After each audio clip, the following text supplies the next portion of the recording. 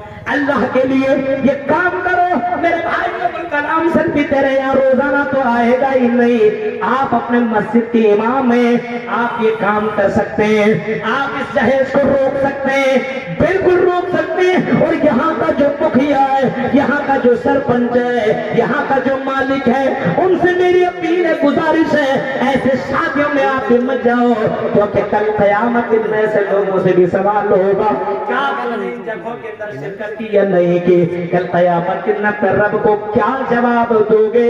سوچو۔ وَعَنْ مَالِهِ مِنْ أَيْنَ اكْتَسَبَ، فرمایا تم نے مال کہاں سے کمایا یہ بھی پوچھا جائے گا۔ ہاں تم یہ کہو گے میں نے مال، میرے پاس تو کچھ بھی نہیں تھا، میں نے غریب کا مال میں نے کھا لیا، میں نے ظلم طریقے سے، یہ ظلم نہیں تو پھر اور کیا ہے؟ میرے بھائیو زمین جائیداد بچواتے ہو، قرض لینے پہ مجبور کرتے ہو اور اس کو لون لینے پہ مجبور کرتے ہو، اور ایسے باپ کو میرے بھائیو کتنے مرتبہ مرتا اور کتنے مرتبہ جیتا ہے، اپنی درد کو کہاں وہ بیان کرے، کسے وہ بیان کرے؟ میرے بھائی یہ قرض سے اتنا ڈوبا رہتا ہے کہ کسی کے سامنے اپنا سر بھی اٹھا نہیں سکتا ہے۔ یہ حالت تم نے کی ہے، ان حالت کے پر تم نے کی ہے۔ اپنی بیٹیوں کے اوپر رحم کرو، اس قوم کی لڑکیوں کے اوپر رحم کرو۔ او نوجوانوں نکاح کرو، اللہ کے نبی کی سنت کے مطابق نکاح کرو۔ لڑکی پسند آ جائے گھر والے سے بات کر، اپنے ماں باپ سے بات کر، فلاں لڑکی مجھے پسند ہے، 4 5 10 20 آدمی جا کر کے نکاح کر کے لیا اور ولیمہ کرا دو، جتنی طاقت ہے 2 4 10 20 100 لوگوں کو کھلانے کی کھلا دو، نکاح کر لو۔ ضروری نہیں کہ شادی کے کارڈ بانٹے جائیں اور لمبے چوڑے اس کے پروگرام رکھے جائیں، 2 4 لاکھ خرچ کیے جائیں۔ میرے بھائیوں نکاح تو ایجاب و قبول کا نام ہے، بس تم ایجاب و قبول کروا لیا جائے، ولی ہو جائے، اور ولی اور وہاں پہ جو گواہ ہیں وہ موجود ہوں، بس اتنے لوگوں کی اور مہر متعین ہو جائے، بس اتنے کرنے کی ضرورت ہے۔ اسلام نے تو نکاح کو بڑا آسان بتایا ہے، ہم نے اور آپ نے نکاح کو بڑا مشکل کر دیا ہے، بہت مشکل کر دیا ہے۔ میرے بھائیو اگر آج ہم نے اس کو نہیں روکا تو آنے والے وقت میں لوگ نکاح نہیں کریں گے، زنا کیا کریں گے، لڑکیوں سے مل لیں گے، اپنے شخص کو پورا کر لیں گے، اپنے خواہشات کو کبھی یہاں کبھی وہاں جا کر کے پورا کریں گے، اور لڑکیاں باقاعدہ یہ اور زیادہ کرنے کی کوشش کریں گی۔ میرا باپ تو میری شادی کیسے کروائے گا؟ 3 4 لاکھ شادی میں خرچے ہوتے ہیں، ہم 4 بہنیں 5 بہنیں، ہماری شادی کیسے ہو پائے گی؟ میرے بھائیوں یہ لڑکی کیا کرے گی بتاؤ؟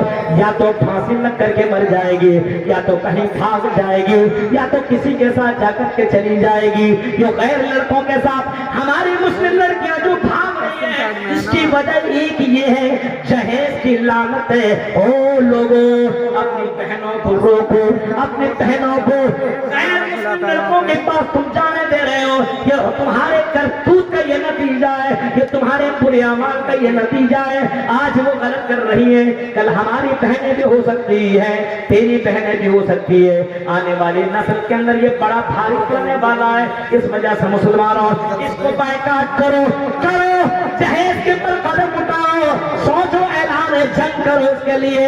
ہم جہیز نہ لیں گے، نہ جہیز ہم دیں گے، نکاح کریں گے اسلام کے مطابق نکاح کرو، کیونکہ نکاح کرنا سنت ہے۔ اور لڑکی اگر تیرے گھر کے اندر آ رہی ہے، وَمِنْ آيَاتِهِ أَنْ خَلَقَ لَكُم مِّنْ أَنفُسِكُمْ أَزْوَاجًا لِتَسْكُنُوا إِلَيْهَا، لڑکی تمہیں سکون دینے کے لیے آتی ہے۔ جب اس کو ٹینشن اتنا دے دو گے وہ تمہیں سکون دے گی، کہاں سے سکون دے گی؟